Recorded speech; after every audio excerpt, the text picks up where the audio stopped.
Hello again, and welcome back to Illegally Cited. This is Jesse, aka BGFH, and I'm back for another bonus video for you guys. This time, coming at you from Memorial Day. This is probably going to go up on Monday, Memorial Day here, 2018. And it's just going to be kind of another, I call it a rambling video, but not really going to be a game spotlight or anything like that. I have a few other things I want to talk about as far as game accessibility, a couple of things that I didn't know when I recorded my Game Accessibility Awareness Day video earlier, a week or two ago.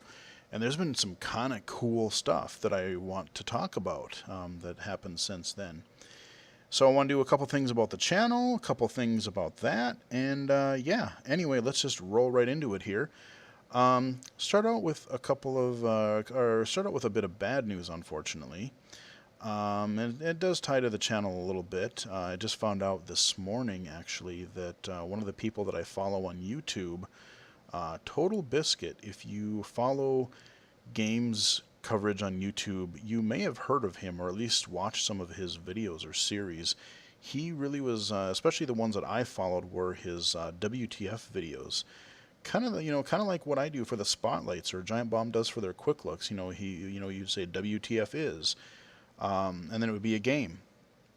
And he just did a really nice job. I mean, I liked his videos. I think, they were honest. They were, he told the good things, the bad things, and I learned about quite a few interesting, especially indie titles that I might not have otherwise from his videos. But I found out earlier this morning that, was it as of yesterday, I think, he unfortunately passed away due to cancer. I knew he was fighting cancer for quite a while, and because I follow him on Twitter as well, and yeah, he's been having a rough time of it. But yeah, all of a sudden, just boom, it went super fast, and it just, yeah, I found out that he passed away. So, definitely thoughts go out to the family and everything for him.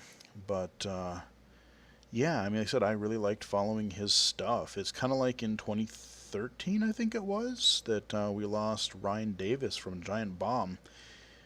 He, again, the reason that I mention this is like, why are you mentioning this stuff on your channel? Well, especially Giant Bomb, the quick looks and what the types of videos that they would do, really kind of inspired me that, hey, I could probably do a YouTube channel like this, or I could do, game videos.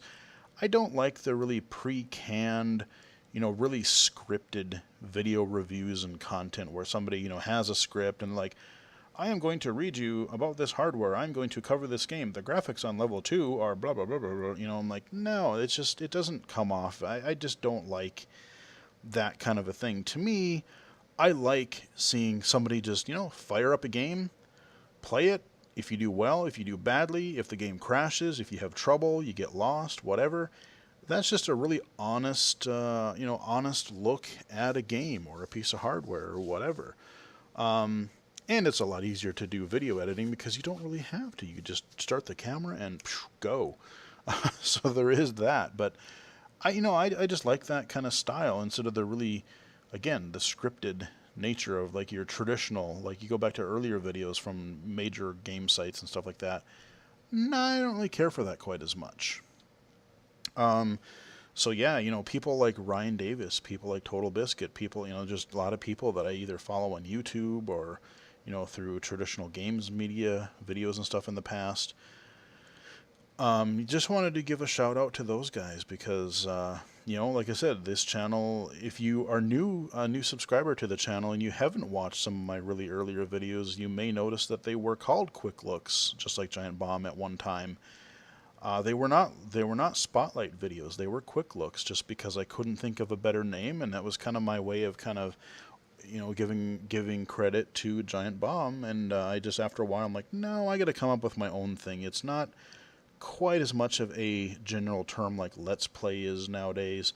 I felt like that was kind of more of a Giant Bomb-esque thing, so I really didn't want to, just rip that off, and so there we went with the Spotlight series. So Speaking of those, I did run a Twitter poll about a week ago. Only had 2 responses, unfortunately. But I do have more subscribers to my channel on YouTube than I do on Twitter. Followers on Twitter. At BGFH79, by the way. But I did run a poll, and I'm thinking about, see what your guys' thoughts are. If you have any thoughts, put them in the comments down below. I had a question about, somebody had contacted me via Twitter, I believe it was, or text or something, and had a question for me about my channel. He makes a good point. I'm actually thinking of changing, not really the style per se, but I want to change the title of a couple of my playlists. Right now we have low vision spotlight, which is good. I think those are pretty accurate. And then we have PC and iOS accessible game spotlight videos. And somebody had approached me with the question, hey, maybe, could you consider switching those accessible game spotlight videos to no vision spotlights? You have low vision spotlight, why not have no vision spotlight? And at first I really wasn't like, I don't know, I wasn't sure I really liked the idea, but the more I thought about it, I actually do kind of like it, and I'm really warming up to it more and more because, and especially with all this game accessibility stuff going on right now, and a couple of things I'm going to talk to you about in just a moment, I say PC accessible game. I say iOS accessible game spotlight. I say those things on this channel because this is, it's a channel for blind and low vision users primarily. But, game accessibility in general is becoming a bigger thing, and it's not just blind and low vision people who are looking for game accessibility. You have deaf and hard of hearing, you have physical impairment, you have dyslexia, you have learning disabilities or whatever. And if, they're going to be, with all this stuff happening, they're going to be wanting to find more accessible game content as well. So, they might come across, maybe they'll come across my channel. They'll look for, accessible games for PC or accessible iPhone games or something. And some of this stuff won't be accessible to them, or they won't if I'm deaf, I'm not going to want to play an audio game, or if I'm, whatever disability, I might not be interested in some of the accessible games that we like to play, or that are covered on my channel. So I'm thinking about switching it to no vision spotlight because it's descriptive. It fits kind of the low vision, no vision. I mean, it kind of works. And so I'm thinking about, to make it a little bit more accurate, what are your guys' thoughts on that? But I'm actually thinking about making that switch in the future. So I've got some pre-recorded videos that are still going to be accessible game spotlight videos. But going forward, if I record more of those, I might look at switching, the playlist overall, and then going forward recording videos referring to them as no vision spotlights. So post any thoughts that you might have on that down below. Speaking of accessibility, the things that I didn't know when recording the Global Accessibility Awareness Day video. Microsoft had a really cool announcement on that Thursday. That announcement was, of course, ta-da, here we go, I got my Edge browser open here, the Xbox Adaptive Controller. Now, this is not something necessarily that's going to be directly, maybe directly as used for blind or low vision, but it's still awesome. It's still really amazing that it's out there. This is an adaptive controller that Microsoft has made for the Xbox One, and it should also work with like some Windows 10 PC games as well, especially the cross-platform stuff. And for low vision here, let me zoom in a little bit just so you can kind of see. This is a custom controller for the Xbox. You see, it's a nice looking controller. It doesn't look like it's something cobbled together or anything like that. They put a lot of thought into it, clearly. I've seen a couple of videos about it myself so far. And so on the left hand side, you've got like a little headphone jack. It looks like, I think that might be like a USB port, I think. And I think there's some other ports on the back as well. You got your Xbox button there. You got your couple of, I think that's like your guide and your back button, or your whatever it is they're called nowadays. I just, know what they are. And you got your D-pad, and then you have two giant buttons. So you have almost something like you would have on the Steam controller, like those touchpad things, or like something you would have on, like a Switch that people would use, like some wheelchair users would use. Just a big old button that's a lot easier to hit. And in addition to this, so it doesn't have, if you were going to do all the buttons that giant, you would have this huge console that would have to almost surround the person.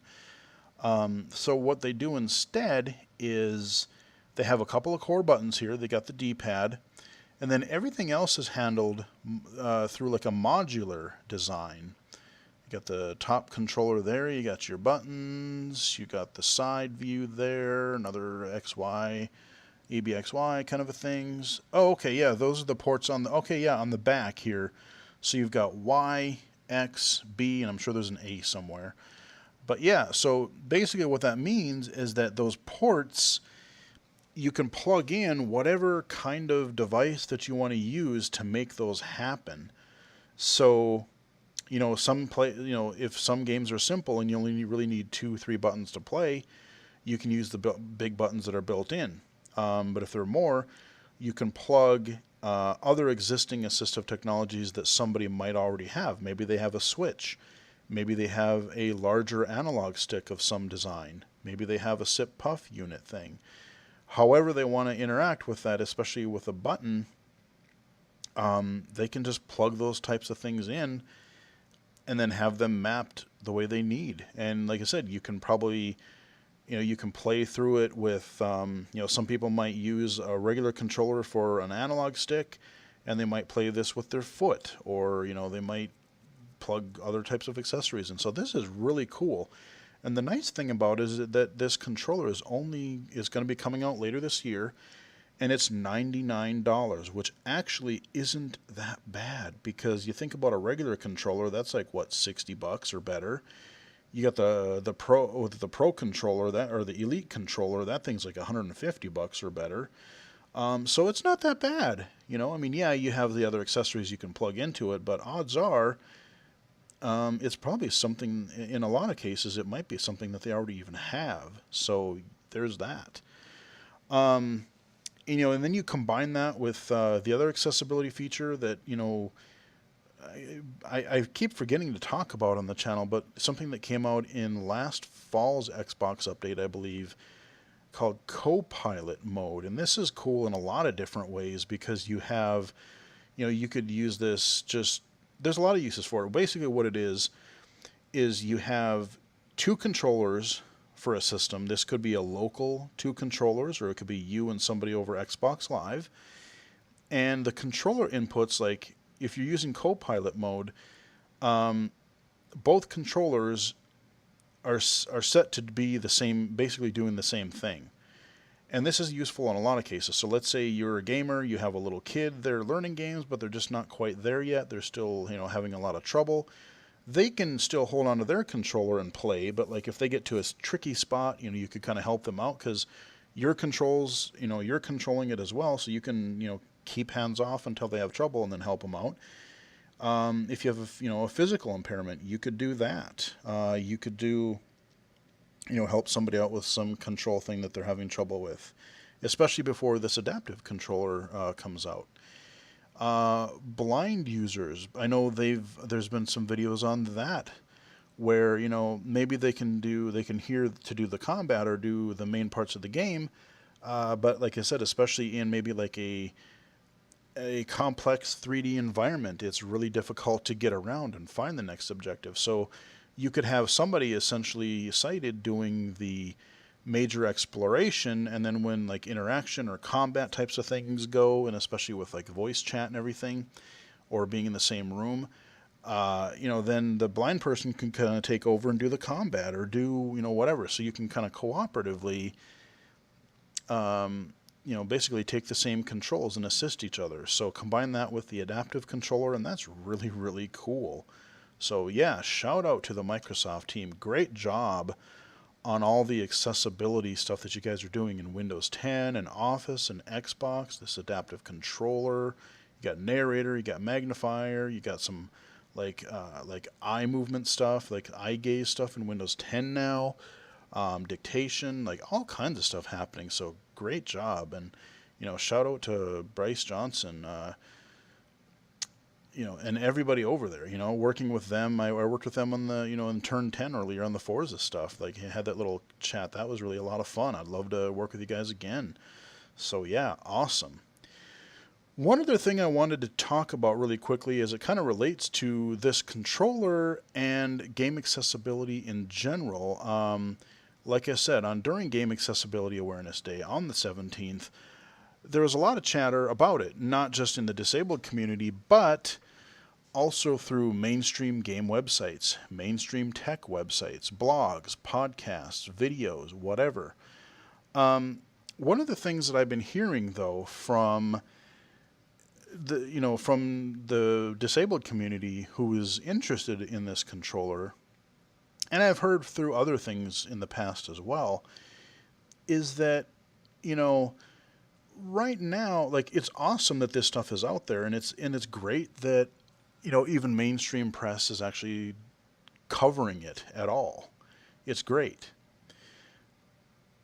but the coverage, for the most part, is, hey, we need content for our site. Oh, hey, we got a nice feel good story here. Look what Microsoft is. It's cool, but look what Microsoft is doing to help people with disabilities. Other things in the past. Oh, Sony released a patch for PlayStation 4 that improved some accessibility feature. Maybe, if you're lucky, they had a footnote on that about oh, they put some accessibility features in there. Okay, cool, done. What they don't do, though, is they don't really involve the people in the community that these improvements actually affect. So iOS gets a new update, or they get some major accessibility features. A game console like gets a new controller or some accessibility features. When Narrator came out, whatever, Madden, their stuff. They just kind of mention it, and then boom, onto the nice thing. And a nice little feel-good story. We got some clicks out of it. Cool. But what a lot of people are requesting, and I tend to kind of agree with them to a point. It would be really nice if more sites, more media would involve the community, people with disabilities, blind, low vision, deaf and hard of hearing, mobility impaired, learning impaired, whatever. It would be nice if we were involved. Maybe, okay, we found out about the new controller. Let's hit up Twitter. Let's hit up Facebook. Let's hit up Able Gamers. Let's talk to people. Find some connections of not just like find end users that it's going to impact, that it'll affect. Maybe like interview them, or tell a story about a particular person, or like basically let the community speak for themselves, and not just have a few blurbs about like, oh, look at what they did for the nice disabled people. That's kind of the message that a lot of people are trying to advocate for. It's like I said, it's great that all this accessibility stuff is happening, and now that we are making it happen, we just want to be more part of the conversation.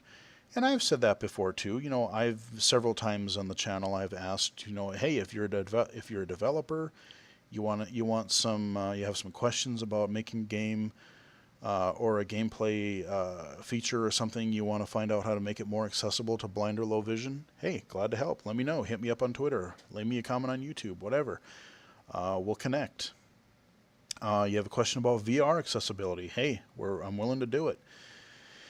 And and so are everybody else. So is everybody else. The people in whatever community, people who are going to be excited about picking up this controller later this year, they would love to talk to other developers. They would love to talk to press, and kind of tell their story. Let themselves be heard. Like, hey, we would love to help test now that this stuff is out there. Let's work with developers. Let's work with everyone to get our voices out there. So, they do make some good points, and I just wanted to mention that as well. And like I said, that offer still stands if people are interested. Like I said, I would love to talk more game accessibility, more VR accessibility, especially since that nothing really has happened in VR accessibility just yet.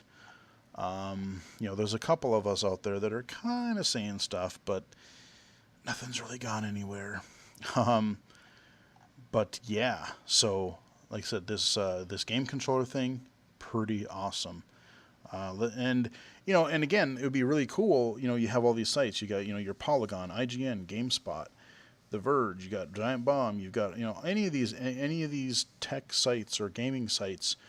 Not only would it be cool for us to be interviewed or whatever or consulted, but I would love to see one day somebody with a noticeable disability be hired to one of those sites. I don't think I've ever seen it. The closest thing that I know of is a few people or a couple people on a few sites that, like I know is that Jeff Gersman has some colorblind. He has some colorblindness on some things. He's talked about that on some of the Giant Bomb videos and podcasts. But beyond colorblindness, I don't know if I've ever seen anybody working for any one of those types of gaming or tech sites, blogs, podcasts, video, whatever. I don't think I've ever seen anyone in a wheelchair or who was blind or who was legally blind or deaf. I don't think I've ever seen that, and I would love to see that happen. I'd love to see. I would just love to see us being included in the conversation from that side of things too. More game developers have people like, oh God, what was her name? Karen Stevens, I think, from EA. They have their own EA Sports accessibility person now. Hopefully other major developers will follow and add an accessibility person to their team. And it could be somebody with a disability. It should be probably somebody with a disability. I just wanted to touch on that kind of thing too, because that is another very important aspect of all of this accessibility stuff that is happening right now. Speaking of game accessibility stuff that is happening right now, or that has recently happened, I have another tab open here. I will put the links to both of these pages in the description below for you guys if you want to click on it. But again, follow me on Twitter at BGFH79. I do post, in addition to announcing when I release a new video and some of my retweets and just general conversation stuff that I put out there, I do post a lot of tech and game articles and video stuff that I find out there. And it's not out on the official GAConf YouTube channel just yet, but we do have all of the sessions from this spring's GAConf, Game Accessibility Conference. They are all up here on this MSDN site. And the one I have up here right now is just the one from Sightless Combat here, talking about mainstream game accessibility from a totally blind user. He wrote a paper on it and did a presentation. I would love to read the paper coming up here pretty soon. But I've watched about 4 of these videos so far, and they've been really good. I want to see the other ones as well. I'm going to definitely check those out. But so the sessions themselves are available in video form. If you're interested in game accessibility, definitely check those out. The GAConf videos, and they're also going to be coming to the GA conference YouTube channel eventually, but they are here right now if you don't want to wait for that to happen, which I don't. I eagerly started watching them myself already, so there you go. And cheap plug, remember I did my ID24 presentation on VR accessibility. You can also find that on my channel under the VR accessibility playlist, so you can check that out too. There's some couple cool things that have happened for game accessibility just in the past week and a half since I recorded that Game Accessibility Awareness Day video not long ago. So awesome to see a lot of this stuff happening. So before I wrap up, I do want to mention one other thing. I have been experimenting for the past few days. I've only done a couple of streams so far, but I am playing with Mixer. So for those people who may not be familiar with Mixer, Mixer is Microsoft's kind of direct competitor to Twitch, the game streaming platform. Now, the difference and the reason I know everybody uses Twitch, but the reason I thought I would try Mixer is because you really don't need any other hardware or software. It is now, I think it was like the fall update and then the spring update had some improvements, but like you can actually stream game video directly from Windows 10. You don't need OBS. You don't need XSplit or anything like that.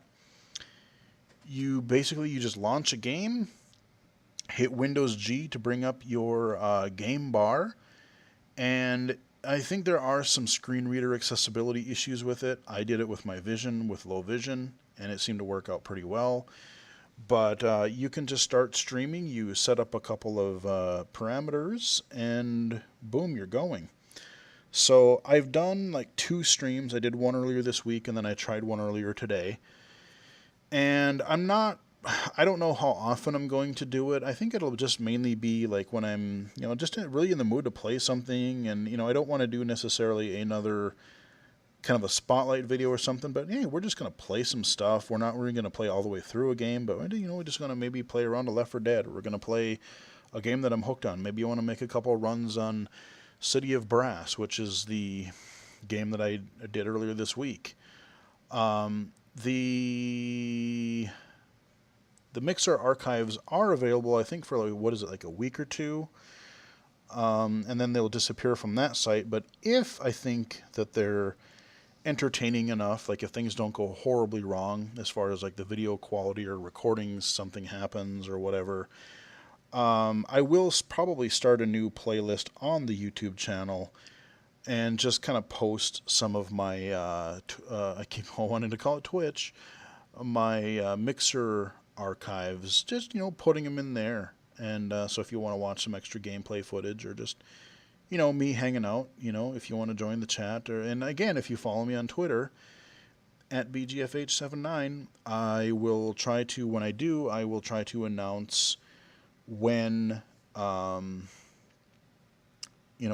I will do a stream. And if you want to follow me on Mixer, you can just go to mixer.com/BGFH, and you can follow me there. And there is an iOS app, and from what I've used of it so far, it seems pretty accessible. There's a few things that don't quite seem to work, but overall you can get around, you can get to a stream. So yeah, you have iOS, you can do it through your browser as well. So mixer.com/BGFH, you can follow me there. I don't know that I'm going to do a specific streaming schedule. I may, if it picks up, if it picks up enough to where people really want to, join in and have a chat or something, I might think about, maybe doing like a once a week thing or something like that, or whatever we end up doing. But as of right now, it's just going to be like, yeah, I kind of want, I have a full-time day job. I have other stuff. I got my channel here. I got all kinds of other stuff I want to do. But when I get a chance, and I feel like kind of just playing something and maybe just let the cameras roll, I'll maybe just throw up a stream. And if you follow me on Twitter, I will announce it there, and you can check it out. So, anywho, you can follow me there. We're going to wrap up the video here, but again, happy Memorial Day to everybody. Hope you're not melting or bursting into flame, because if it's anything like here, good Lord, I think as of like Wednesday or Thursday for sure. Yeah, I think it was like Wednesday it started here. Looking at like high 80s to mid 90s. and hot and humid, and it's been raining and storming off and on, so it's just a sweat box outside. Thankfully, I have books and games and videos to record and things to do, and you know what? I'm just going to stay in my nice, centrally air-conditioned apartment and, yeah, be happy, be comfortable, and not burst into flame. So, yay. So, we'll wrap up the video here. Hope you guys enjoyed the video. Probably couple of bonus videos for you guys lately. Sorry about the weird video for Saturday. You know, the whole, believe it or not, that was a user suggestion. Somebody had actually written to me and said, hey, this game actually is kind of accessible to blind and visually impaired. There's a couple of unlabeled buttons, but like it is voiceover accessible. Like you can play it. So yeah, you know, there is the weirdest game, I think the weirdest accessible game I will probably ever play. Peeing in the dark. Good Lord. But there you go. That is out there. It is a thing. But yeah, hope you guys enjoyed the video. Lots of stuff to come. I have tons of videos already recorded. I've been recording more the last weekend and a few more this weekend. We have E3, we have WWDC coming up in June. Just lots of stuff happening. So anyway, yeah, the things are not going to be slowing down here. Again, subscribe, like the video, subscribe, tell other people.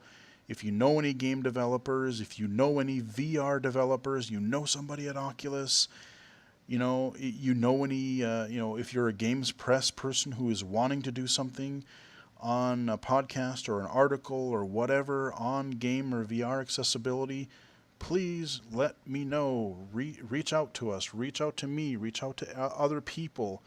We want to be part of the we want to play the games just like everybody else, and we want to be part of the conversation. So let's do that. So, you know, like and subscribe. Cliche, but please do like and subscribe. Follow me on Twitter at BGFH79. You can now also follow me on Mixer, mixer.com/BGFH. You can join the Illegally Cited Steam group. You could go to illegally-cited.com. It's just a very basic, simple site, but there's some stuff there. I do own illegally-cited.com now, so cool. Those are some of the places that you can find me. Hope you guys enjoyed it. Have a good long weekend, and until next time, I'll chat with you guys again later.